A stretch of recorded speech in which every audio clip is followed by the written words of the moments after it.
So yan guys, magandang umaga. So kung mapapansin nyo, dito ko ngayon sa garahe. So dito ko ilalagay, dito ko i-apply yung aking mga pinag-aaralan sa aking training, no? So ito yung actual application guys, no? So kumbaga nalatagan ko na yan dyan at saka dito. Okay.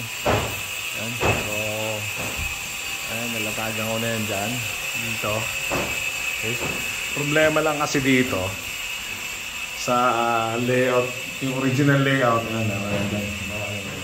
original layout, nangyari kasi yung ibang butas ay kagaya nito, yung mga papunta dyan sa takpan, tsaka yung dito, yung isa dyan tinatakpan yan na anuhan ng buti na lang yun nandun sa dulo buhay. So buhay yun, buhay yan, so okay na yan. So yun yung nangyari dyan, natakpan ng ng buha ng semento, nung nilagyan ng binuhusan na ng semento, na-block ng semento, kaya hindi ko mapadaanan ng wire. Ngayon, yung gagawin ko lang dyan, siguro, sa labas ko na lang padadaanin, pagkaano.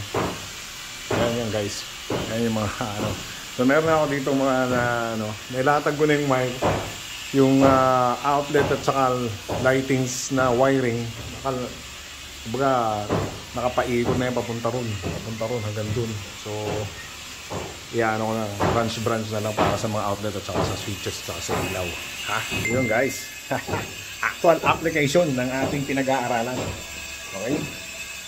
Yan. Bye bye.